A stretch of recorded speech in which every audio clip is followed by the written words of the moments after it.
मैं इसी प्रेजेंटेशन से विराम लेता हूं और आपका बहुत बहुत धन्यवाद। जय हिंद, जय महाराष्ट्र। थँक्यू मिस्टर रवी गुप्ता, तुमचे आभारी आहे। तुम्ही ब्रँडिंग ऑफ शुगरकडे जावं असं सुचवलं। इथेनॉलचे दर कसे वाढवावेत किंवा त्याचा इंधनात उपयोग करून त्याचा जास्तीत जास्त कसा फायदा शेतकऱ्यांनी घ्यावा याविषयी आपले विचार प्रकट केले। थँक्यू। आता मी पुढचे वक्ते म्हणून आपल्या सर्वांचे आवडते आदरणीय श्री शेखर गायकवाड साहेब यांना विनंती करतो की त्यांनी महाराष्ट्रातील साखर उद्योगातील प्रशासकीय सुधारणा या विषयावर त्यांचे विचार प्रकट करावेत। त्यांचा अल्प परिचय मी थोडंसं करून देतो, कारण त्यांचा संपूर्ण परिचयासाठी आपल्याविषयी एवढा वेळ नाही आहे, वेळेचा कन्स्टंट आहे। त्यांनी MSc कृषी विशेष प्रावीण्यसह आणि प्रथम श्रेणीत पास केलं आहे, तसंच MA समाजशास्त्र, MA तत्त्वज्ञान दोन्ही केलं आहे, LLB केलं आहे। ठीक आहे, तर त्यांना मी विनंती करतो की त्यांनी आपलं प्रेझेंटेशन करावं। थँक्यू। आदरणीय पवार साहेब, सहकार मंत्री, मंचावरील सर्व मान्यवर आणि मित्रांनो, साखर उद्योगामध्ये जो बदल होतो आहे त्याच्यात प्रशासनाचा काय वाटा आहे आणि इथून पुढे कुठल्या दिशेने जायला पाहिजे याबद्दल माझं हे प्रेझेंटेशन आहे। पहिला जो स्लाईड आहे ते दाखवते की ऊसाचं क्षेत्र कुठे किती आहे। दोन गोष्टी स्पष्टपणे दिसत आहेत। ते म्हणजे पहिल्यांदाच असं झालं की कोल्हापूरचा हंगाम संपल्यावर 2 महिन्यांनी आता मराठवाड्यातला हंगाम संपत आहे आणि तरीसुद्धा जर ऊसाचं क्षेत्र बघितलं, कोल्हापूर 3 लाख हेक्टर, पुणे 272 आणि औरंगाबाद रिजन पूर्ण 193 आणि नांदेड 137, याचबरोबर 13,67,000। तर इथून पुढे साधारण 14 लाख हेक्टरच्या आसपास महाराष्ट्रात नक्की ऊस राहील, किंबहुना पाऊस चांगला झाला तर हे 15 लाख हेक्टरवर आपण जाऊ। तर हे येत्या काळामध्ये साखर उद्योगामध्ये अजून जवळजवळ एक 20,000 कोटीची इन्व्हेस्टमेंट इथेनॉलमध्ये आणि एक्सपान्शनमध्ये एक 10,000 कोटीची इन्व्हेस्टमेंट येणं अपेक्षित आहे, की ज्याच्यामुळे आपल्याला ह्या शेतकऱ्यांचे वेळेवर क्रशिंग होण्यासाठी मदत करता येईल। ही जी दुसरी स्लाईड आहे त्याच्यात पण 2 महत्त्वाच्या गोष्टी आहेत। आपण मराठवाड्यातल्या ऊसाची यावर्षी मीडियाने भरपूर चर्चा केली। संपूर्ण औरंगाबाद रिजनमध्ये 25 कारखान्यांची कॅपॅसिटी किती? 79,000 टन प्रतिदिन। नांदेडच्या कारखान्यांची कॅपॅसिटी 74,000 टन आणि एकट्या कोल्हापूर रिजन म्हणजे कोल्हापूर आणि सांगली या 2 जिल्ह्याची आहे 1,90,000 टन प्रतिदिन। म्हणजे एक दिवसामध्ये जेवढा ऊस कोल्हापूरचे सांगलीचे कारखाने गाळतात ते करायला औरंगाबाद आणि नांदेड मिळून जरी केलं तरी ते होत नाही, अशी परिस्थिती आहे। त्यामुळे हे एक गोष्ट दाखवतं की औरंगाबाद नांदेड रिजनमध्ये ऊस वाढत असल्यामुळे एक्सपान्शनसाठी जायला पाहिजे। इथल्या कारखान्यांनी शुगर ज्यूस टू इथेनॉल करून स्वतःची कॅपॅसिटी वाढवायला पाहिजे। पश्चिम महाराष्ट्रातले कारखाने 110% कॅपॅसिटीने चालतात। 3,000 टनी कारखाना आपल्याकडे सर्रास 3,500-600 टन गाळप करतो। मराठवाड्यातला कारखाना 95% ॲव्हरेज गाळप करतो। माझं म्हणणं हे आहे त्या मशिनरीत कुठलंच काही ॲड न करता येणारी गोष्ट आहे। त्याचा संबंध आपल्या मॅनेजमेंटशी आहे, विशेषतः ऊस क्षेत्राची, ऊस लागवडीचं क्षेत्र आणि मॅनेजमेंट या बाबतीमध्ये मला असं वाटतं मराठवाड्यातल्या कारखान्यांना लक्ष द्यावं लागेल। येत्या काळामध्ये दररोज जे 8 लाख टन कॅपॅसिटी आहे महाराष्ट्राची, त्याच्यामध्ये 1,34,000 टनाची कॅपॅसिटी वाढली आहे। अर्थात ही मशिनरी व्हायला 2 वर्ष लागतील। मागच्या वर्षी 55,000 टन कॅपॅसिटी तयार झाली, नव्या वर्षात अजून 60,000 टन कॅपॅसिटी पर डे तयार होईल। शेवटचा कारखाना 1,34,000 टनमध्ये मशिनरी आणि कॅपॅसिटी तयार व्हायला ऑक्टोबर 23चा हंगाम येणार आहे। अशा वेळी शुगर ज्यूसपासून इथेनॉल करून जास्त क्रशिंग कसं करता येईल, जेणेकरून आपल्याला मे महिन्याच्या उन्हाळा टाळता आला पाहिजे क्रशिंगमध्ये, हा सगळ्यात महत्त्वाचा मुद्दा आहे। आता गडकरी साहेब म्हटले तसं नागपूर रिजनमध्ये 4 कारखाने आहेत आणि 8,700 टन कॅपॅसिटी आहे। तिथं जर ऊस क्षेत्र वाढणार असेल तर तिथले पण कॅपॅसिटी काही दिवसांनी वाढवावं लागेल। अमरावतीमध्ये सगळ्यात कमी कारखाने आहेत आणि कॅपॅसिटी पण कमी आहे। संपूर्ण देशात 5 कोटी शेतकरी आणि महाराष्ट्रात 40 लाख शेतकऱ्यांचा डायरेक्ट ऊस शेतीशी संबंध आहे। भारताची साखर उद्योग आणि पूरक उद्योगाची उलाढाल आता 2.5 लाख कोटीवर गेली आहे। एकट्या महाराष्ट्राची शुगर इंडस्ट्री आणि पूरक उद्योग उपपदार्थ मिळून 1,00,000 कोटीच्या वर टर्नओव्हर झाला आहे. हे पण गेल्या 100 वर्षाचं रेकॉर्ड आहे. म्हणजे साखर उद्योग जेव्हापासून सुरू झाला तेव्हापासूनचं हे सगळ्यात मोठं रेकॉर्ड आहे. मी सांगितलं तसं 13.5 लाखाच्या पुढेच क्षेत्र इथून पुढे राहील असं दिसतं आहे. 21-22 हंगामध्ये 1,320 लाख टन गाळप होऊन 138 मेट्रिक टन साखर आणि 134 कोटी लिटर इथेनॉल तयार होईल. 138 लाख टन साखर एकट्या महाराष्ट्राने बनवल्यामुळे आपण आता जवळजवळ 7 ते 8 देशांना मागे टाकून, म्हणजे रशिया, चीन, थायलंड, ऑस्ट्रेलिया सगळ्यांना मागे, त्याचबरोबर साखरेतली बेस्ट टेक्नॉलॉजी हे आणण्यासाठी पण आपल्याला प्रयत्न करायला पाहिजे. काय एक प्रशासकीय सुधारणा केल्या 2 वर्षामध्ये की तर 100% FRP दिली नाही तर हे जे कागदावर गणित होतं ते आम्ही प्रत्यक्षात उतरवलं की त्याला गाळप परवाना द्यायचा नाही. आणि 100% हे तत्त्व मी आल्यापासून 2 वर्ष आपण राबवलं. किमान 10 ते 12 कारखान्यांना आपण साखर परवाना, क्रशिंग परवाना दिलेला नाही. त्यामुळे एक गोष्ट झाली की शेतकऱ्याचे पैसे बुडवून कारखाना सुरू करता येतो, ही गोष्ट आम्ही त्यांच्या मनातनं काढून टाकली आहे. की तुम्हाला काही केलं तरी व्हेंडरचे पैसे मागे ठेवा, दुसऱ्या लोकांचे पैसे मागे ठेवा, पण शेतकऱ्याचे पैसे दिल्याशिवाय मागच्या हंगामाचे पुढच्या हंगामात तुम्हाला जाता येणार नाही. ही भूमिका ही उपयुक्त झाली आहे.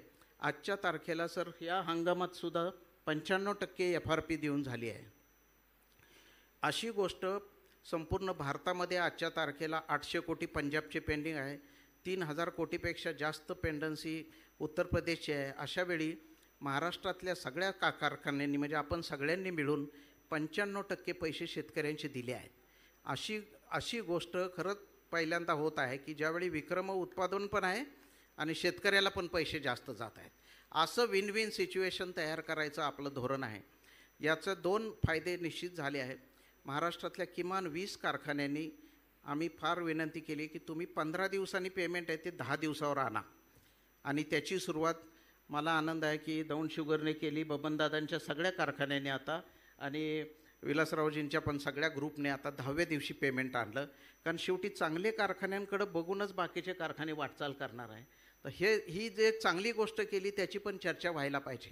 शेतकऱ्याचा विश्वास का वाढतो आहे साखरेवर आणि ऊसावर, त्याचं कारण हे आहे की जर पैसे ऊस गेला तर 10व्या दिवशी त्याच्या अकाउंटमध्ये येत असतील तर मला असं वाटतं त्याच्या एवढं बेस्ट काही नाही.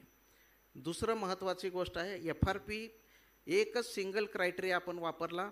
जो कारखाना शेतकऱ्याला वेळेवर पैसे देईल तो ग्रीन झोनमध्ये येणार, ज्याने कमी पैसे दिले तो ऑरेंज झोनमध्ये केसरी रंगामध्ये दाखवला, आणि ज्यांनी पैसे शेतकऱ्याला किमान दिले आहेत ते सगळे लाल रंगामध्ये आणले. जगाच्या पाठीवर अशा प्रकारे साखर कारखान्यांचं रँकिंग हे पहिल्यांदा महाराष्ट्राने केलं आहे, हे सांगायला पण मला आनंद होतो. याची रिझर्व्ह बँकेने पण सर दखल घेतली आणि प्लॅनिंग कमिशनने पण दखल घेतली. आता बँकासुद्धा याचा वापर सिबिल स्कोअर कारखान्यांचा बघण्यासाठी करणार आहेत की शेतकऱ्याचं देणं जर पेंडिंग असेल तर NCLTमध्ये, सिक्युरिटायझेशनमध्ये सगळीकडे अडचण तयार होते. तर बँकांचं पण लक्ष या विषयाकडे आहे की याने शेतकऱ्याचे पैसे किती पेंडिंग ठेवले, आणि इथून पुढे साखर कारखान्यांचं रँकिंग हे आता एस्टॅब्लिश आपण तत्त्व केलं आहे की शेतकऱ्याचे पैसे देण्याच्यावर साखर कारखान्यांचा दर्जा अवलंबून राहील. ऑनलाईन गाळप परवाने ही गोष्ट माझ्या अगोदर तयार झाली होती, पण मी आल्यानंतर 100% गाळप परवाने त्यांच्या कॉम्प्युटरमध्ये येऊन पडत आहेत. त्याच्यासाठी साखर आयुक्तालयात यायची गरज नाही. ही गोष्ट पण आपण 2 वर्षापासून सुरू केली. एकूण 45,000 कोटी रुपये इथेनॉल डायव्हर्शनमुळे यावर्षी वाचतील, आणि ही संख्या दरवर्षी साधारण 10 ते 15,000 कोटीने वाढत जाणार आहे.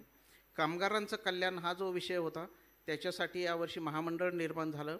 याच वर्षी आपण कारखान्यांचं ऑडिट करणारे एक टेम्पलेट तयार केली की कारखान्याला स्वतःचंच ऑडिट करता येईल, म्हणजे त्याला ती माहिती भरली की कळेल आपण ह्याच्यात मागे आहोत, आणि ते कुठल्या गोष्टीला किती गुणांक दिले ते पण आम्ही 200 मार्काचं ऑडिट, सेल्फ ऑडिट सिस्टम निर्माण केली आहे.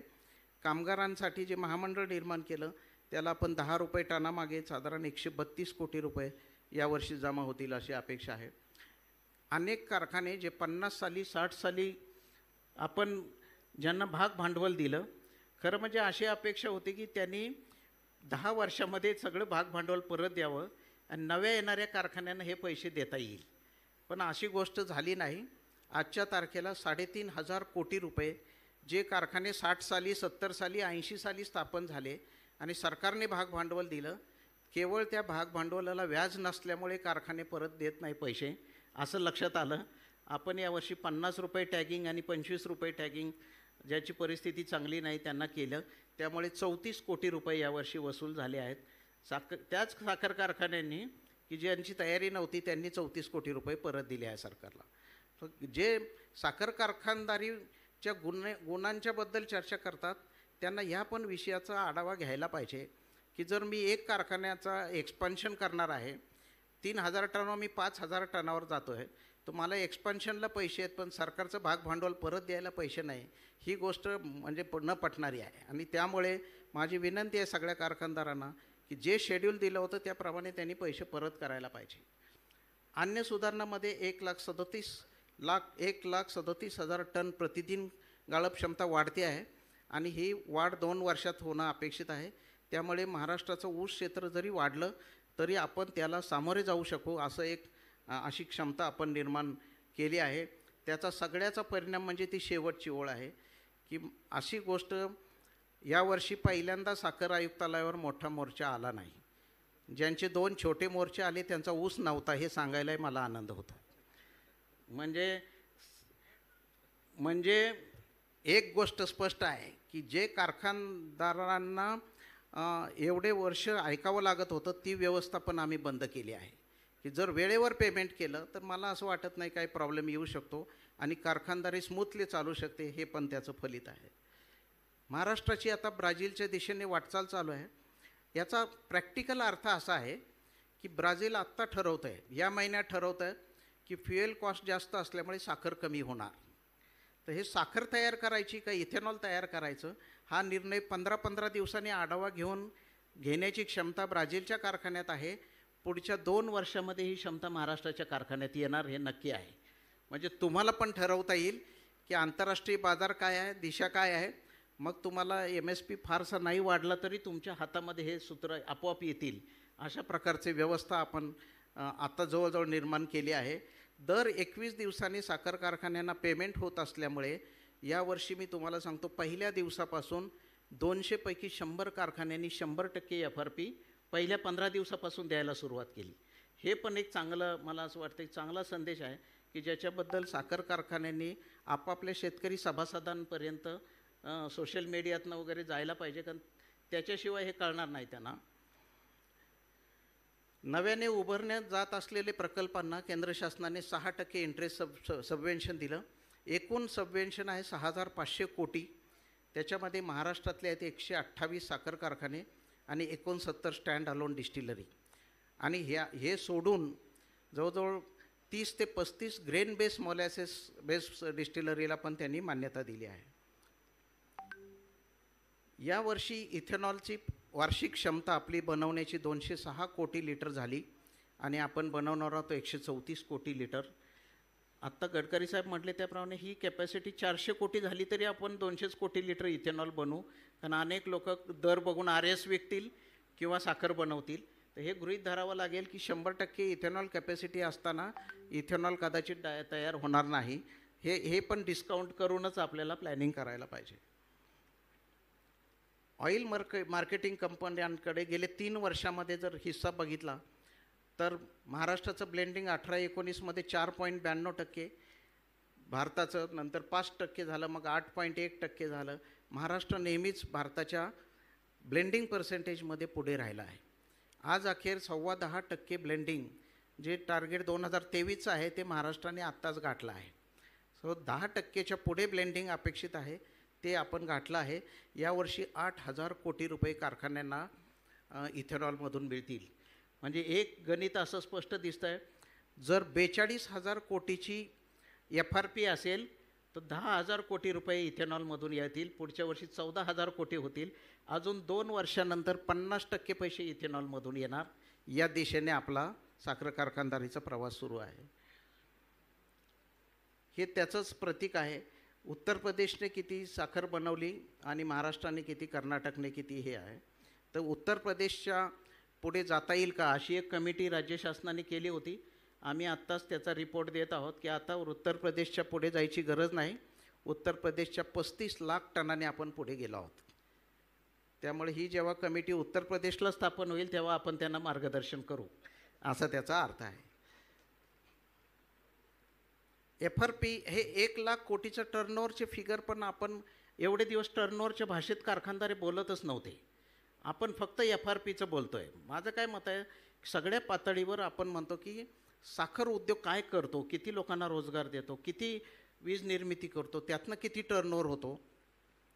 यावर्षी 42,000 कोटीची FRP होईल, 9,000 कोटीचं इथेनॉल होईल, कोजनमधून 6,000 कोटी मिळतील, रेक्टिफाईड स्पिरिटमधून 5,000 कोटी मिळतील, मद्य व्यवसाय 12,000 कोटी, कन्व्हर्जन कॉस्ट 1,000 कोटी, बगॅस 500 कोटी, मोलॅसिस नेट 4,000 कोटी, कामगारांचं वेतन 600 कोटी आणि नवीन शुगर मशिनरी जी एक्सपान्शनला येते ती 6,000 कोटी, साखर निर्यात 300 कोटी, GST, CGST आणि राज्य उत्पादन शुल्क 6,000 कोटी.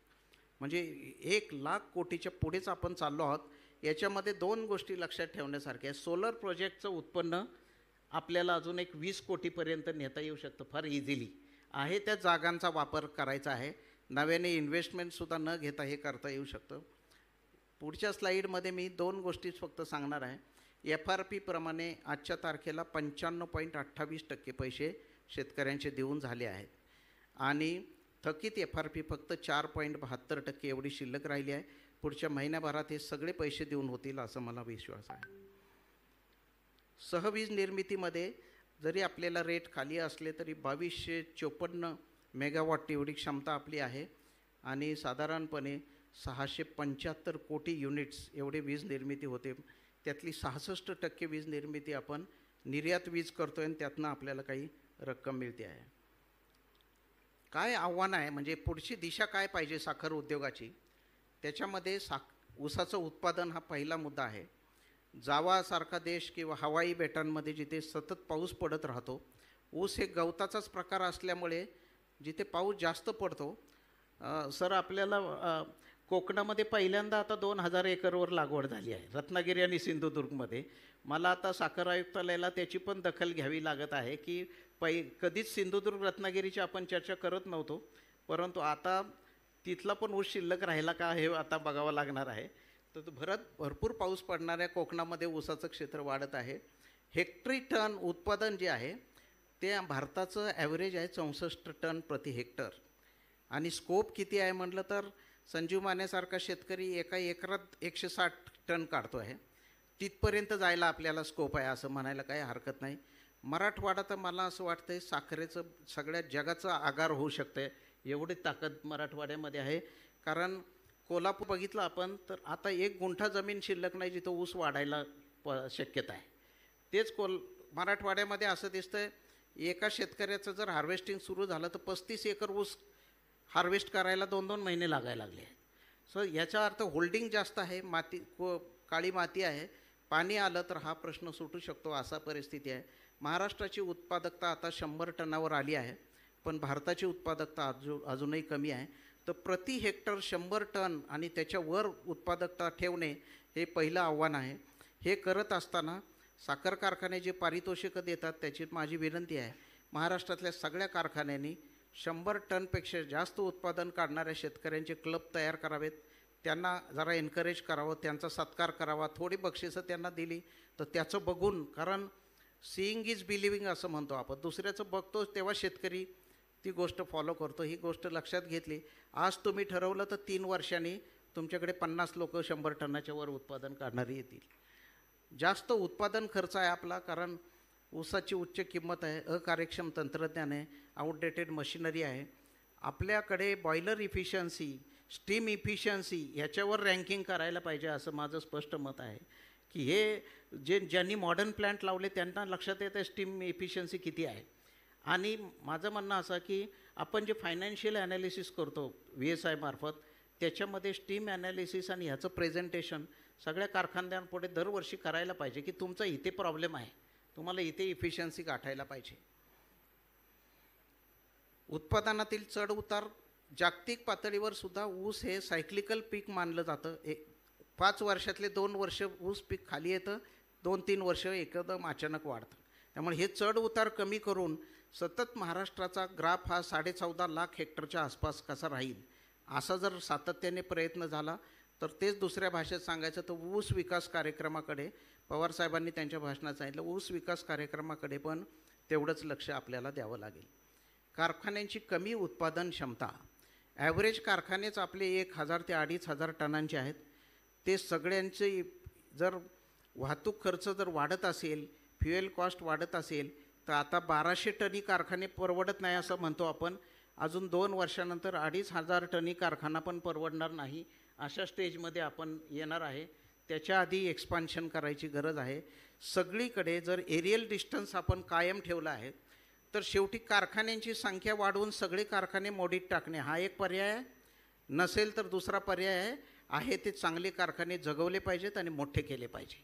आणि ह्या प्रोसेसमध्ये एकमेकाचा हात धरून जे काम चालू आहे त्याच्यामध्ये जे 4-5 कारखाने रेड झोनमध्ये आहेत त्यांचा हात सोडायला पाहिजे असं माझं स्पष्ट मत आहे प्रशासक म्हणून, की त्यांच्याबरोबर साखर कारखानदारीला जी बदनामी येते ते हार्डली 10सुद्धा कारखाने नाही की ज्यांनी साखर चोरून विकली आहे, त्यांनी 28 रुपयांनी विकली आहे, त्यांनी रॉ शुगर गपचूप विकली आहे, प्लेज लोन घेतलं आहे. हे जे अनास्कर साहेब आपले सांगतायत त्याच्यामध्ये 10 लोक आहे. यांचा हात सोडायला पाहिजे असं माझं स्पष्ट मत आहे. जर 190 कारखाने आम्ही इफिशियंटली चालवले तर साखर कारखानदारीला जगात कुठल्याच देशात आली नाही एवढी व्हॅल्यू येईल आणि फार चांगले दिवस शेतकऱ्याला पण येतील. उच्च निर्यात किंमत हा पण एक मोठा वाद आहे की आंतरराष्ट्रीय पातळीवरची साखर 22 रुपयाला इथे पोच येऊ शकते आणि आमची साखर जर आपण 32 रुपयाच्या खाली निर्यात केली नाही तर परवडत नाही. तर याच्यातला गॅप पण आपल्याला कमी करायला पाहिजे. कालबाह्य यंत्रसामुग्री हे एक मोठं आव्हान आहे. सगळ्यांना मी म्हटलं ते इफिशियन्सी हाच एक पॅरामीटर ठेवायला पाहिजे आणि जुनी यंत्रसामुग्री टप्प्याटप्प्याने होईना बदलली पाहिजे. वितरणामध्ये सुद्धा मागाशी पण गडकरी साहेबांनी सांगितलं की हार्डली 14 राज्य अशी आहेत की जिथे ऊस होतो. बाकीच्या राज्यांमध्ये पेट्रोल ब्लेंडिंगला शक्य नाही तेवढी वाहतूक आपल्याला करावी लागते. तर हा जो असमतोल आहे त्यामुळे पण राष्ट्रीय पातळीवर काही प्रश्न आहे. शेतकऱ्यांची थकीत देणी याबाबत मी यापूर्वी सांगितलं 100% रक्कम ही हंगामापूर्वी संपली पाहिजे. यावर्षी पहिल्यांदा एक ऐतिहासिक निर्णय आपण घेतला की कारखान्यांना जे पैसे घ्यावे लागत होते प्लेज म्हणून त्याच्यावर मात करण्यासाठी सुरुवातीला 10% रिकव्हरीच्या आधारे पेमेंट करा, 100% FRPच आहे ती, असा एक स्टँड आपण ऐतिहासिक घेतला. त्याचा फायदा हे FRP 95% देण्यामध्ये झाली आहे असं माझं स्पष्ट मत आहे. कमी दरडोई वापर हा पण आहे. साधारण 20 किलो साखर प्रतिदिन 2016 सालापर्यंत आपण खात होतो. आता ती प्रत्येकजण आता बिन साखरेचा चहा पित असल्यामुळे त्या चहाचा परिणाम हा सगळ्यावर होऊन साधारण दरडोई वापर 16 किलोवर खाली आला आहे. जागतिक पातळीवर लंडनमध्ये 53 किलो साखर, ऑस्ट्रेलियात 57 किलो साखर खातात, क्युबामध्ये 78 किलो साखर खातात. मूळ मुद्दा हा साखरेचा नसून आपल्या लाईफस्टाईलचा आहे आणि हा मुद्दा पटवून देण्यामध्ये कारखानदाराला इथून पुढच्या काळामध्ये थोडा ॲडव्हर्टाइजमेंट आणि हे ते करावं लागेल असं दिसत आहे. खांडसरी आणि गूळ यांच्याशी स्पर्धा. खांडसरी आणि जेव्हा ऊस जास्त होतो तेव्हा अनऑर्गनाइज सेक्टरमध्ये लोक काय करतायत की बाबा ठीक आहे तोडणीदाराला पैसे देण्यापेक्षा गुऱ्हाळवाला 1800ने 1600ने ऊस जर कॅश देऊन देत असेल तर त्याच्याकडे ऊस घालण्याकडे कल आहे. पण त्याचा परिणाम असा आहे की 2900 रुपये FRPवरून कॉम्प्रोमाइज करून शेतकऱ्याला तडजोड करून कमी दराने ऊस द्यावा लागत आहे. ही परिस्थिती कारखानदारांनी आणून द्यायची नसेल तर काही काळामध्ये एक्सपान्शन करणं आवश्यक आहे. आगामी वाटचालीमध्ये अनेक प्रश्न आहेत. मी फक्त प्रश्नाची चर्चा करणार आहे. आत्ता रवी गुप्तांनी सांगितलं ब्रँडिंग पॅकेजिंग करून किरकोळ विक्री आपण प्रयत्न केला. सर मी एक छोटा प्रयोग केला. पंढरपूरमध्ये 150 धर्मशाळांमध्ये वारकरी आल्यावर जी साखर लागते ती कुठून आली असं मी कारखान्याला विचारलं. तेव्हा ते पुण्यातल्या व्यापाऱ्याकडनं 37 रुपयांनी घेतली. कारखाने पंढरपूरच्या कडेने किती आहे तर 5 किलोमीटरमध्ये 3 कारखाने आहे. तर ही साखर विकतंय कोण? तो व्यापारी पुण्यातला घेतोय पंढरपूरच्या कारखान्याकडून आणि 5 रुपये जास्तनी विकतोय पंढरपूरमध्ये. पंढरपूरचा कारखाना पंढरपूरच्या लोकांना साखर विकत नाही. तर ही पद्धत रिटेलिंग रिटेलिंगमध्ये कारखान्यांना वाईट वाटायचं काही कारण नाही. एक रिटेल आउटलेट करायचं आहे, गोडाऊनमध्येच एक शॉपसारखं टाकायचं आणि एक क्लार्कला बसवायचं आहे. ऑनलाईन सिस्टमने तुम्ही पेमेंट घेऊ शकता. 2 पोतीसुद्धा विकायला पाहिजे, काही फरक पडत नाही. व्यापारी जी गोष्ट करतो ती कारखानदारांना म्हणजे फक्त टेंडर 30,000 टनाचं असलं तरच मी विकणार, ही आहे आता ॲटिट्यूड सोडावं लागेल असं स्पष्टपणे दिसत आहे. सगळीकडे स्थानिकरित्या जर किरकोळ बाजारातला दर आणि होलसेल बाजारातला दर बघितला तर 5 रुपयाचा फरक आहे. हा ॲडव्हान्टेज कारखान्यांना घेता आलेला नाही. स्थानिक बाजारपेठ आणि रिटेलिंग. फार्मा ग्रेड शुगर आपल्याकडे नाही आहे. औषध निर्मितीमध्ये हार्डली 1-2 कारखाने आहेत. साखर टॉपिंग म्हणतात आपण, जे केकवर वगैरे टाकतात, लिक्विड शुगर हे मिसिंग आहे. बगॅजपासून डायजेस्टिव्ह बिस्किट, कारण ज्याच्यात शुगर वाढत नाही, हे आगामी वाटचाल आहे. साखरेचे किती प्रकार महाराष्ट्रातच काही लोक बनवतात. हे जे प्रकार आहेत, cube sugar, icing sugar, candy sugar, हे मालेगावमधली एक फॅक्टरी बनवते. नाशिकमधल्या मालेगावमध्ये हा MB शुगर म्हणून आहे. त्याची कॅपॅसिटी कमी असली तरी 1,000 टन साखर ते घेतो दरवर्षी. पण हे कारखान्यांना हे करता येईल का? करता येईल. आहे त्या जागेमध्ये सबसिडरी युनिट टाकता येईल का? टाकता येईल. त्याचं भाडं घेता येईल का? इन्व्हेस्टमेंट न करता येऊ शकतं का? असे ब्राझीलमध्ये आंतरराष्ट्रीय शुगर कॉन्फरन्समध्ये याच्यावर मोठी चर्चा झाली की जिथे साखर उत्पादक आहे त्याच्याकडेने 100 एकरामध्ये छोटे 50 युनिट टाकायला पाहिजेत आणि ते तुमच्याच कारखान्याच्या परिसरातल्या शेतकऱ्याच्या मुलाला टाकायला लावा. त्याच्या बदल्यात तुम्ही भाडे घ्या प्लस काही शेअरिंग फॉर्म्युला ठरवा. असं करता येणं शक्य आहे. ते प्रत्येक गोष्ट कारखान्यांनीच इन्व्हेस्टमेंट केली पाहिजे असं काही नाही आहे. उपपदार्थांच्या प्रक्रियेमध्ये इथेनॉलवर ट्रॅक्टरची चर्चा झाली. जैविक खतांची निर्मिती बरेच कारखाने करत आहेत. कॉस्मेटिकमध्ये सध्या कोणी नाही. कटलरीमध्ये कोणी नाही. इंग्लंडमध्ये आता सगळ्या कपड्यांवर सगळीकडे आलं आहे की हे कपडे नॅचरल फायबरपासून बनवण्यात आले आहे. हॉटेलमध्ये लिहिलेलं आहे आमच्याकडे प्लॅस्टिकला बंदी आहे, प्लॅस्टिकचे चमचे आम्ही वापरत नाही. आता हे कटलरीवर आहे. त्यामुळे मला असं वाटतं की यामध्ये आपल्याला स्कोप आहे. फार्मा ग्रेड अल्कोहोल, प्रेसमडपासून बायोकम्पोस्टिंग, हवाई इंधन म्हणून इथेनॉलचा वापर, फ्लाय ॲशमधून पोटॅश आणि बगॅजपासून इथेनॉल निर्मिती. काही प्रश्न व्यवस्थापकीय स्वरूपाचे आहेत. म्हणजे फक्त मॅनेजमेंटने इथे बसलेला निर्णय घेतला गेल्यानंतर तर एक 8 दिवसामध्ये याचे निर्णय घेऊ शकता. उदाहरणार्थ मला असं दिसतंय 10 कारखाने शहरामध्ये आले आहेत. मग तो फलटणचा कारखाना असेल, संगमनेरचा असेल, तिथे जाहिरातीपासून इन्कम मिळू शकते का? मिळू शकते. हायवेला कारखाना आहे का? होय. तर तिथे नगरपालिका इन्कम मिळवते, कारखाना इन्कम मिळवत नाही. मला दिसतंय स्पष्टपणे की 10-15 होर्डिंग टाकले, ॲन्युअल राईट्स विकले, काहीच द्यायचं नाही आहे तुम्हाला. व्यापारी तत्वावर वापर म्हणजे हाच आहे. सोलर प्रकल्प टाकणे, इन्व्हेस्टमेंट न करता टाकणे, जाहिरातीद्वारे इन्कम, BOT तत्वावर खाजगी गुंतवणूक आणता येणं शक्य आहे का? आहे. हार्वेस्टर आणि अधिक यांत्रिकीकरण, 4,000 तरी हार्वेस्टर असले पाहिजे. आजच्या तारखेला आपण 815वर आहोत. येत्या काळामध्ये आता मराठवाड्याच्या लक्षात आलं आहे तर येत्या काळामध्ये जर त्यांना HNTमधून पैसे वसूल करायची हमी दिली तर तरुण मुलं मोठ्या प्रमाणावर हार्वेस्टर विकत घेण्यासाठी पुढे येतील. एक महत्त्वाची कॉन्फरन्स सर CIIने आत्ता घेतली, ते डिजिटलायझेशनबद्दल आहे. हा पण विषय पूर्ण निग्लेक्ट झाला आहे. डिजिटलायझेशनमध्ये एवढं पोटेन्शियल आहे की त्याच्याकडे CIIचं लक्ष गेलं. काय आहे ते पण सांगतो.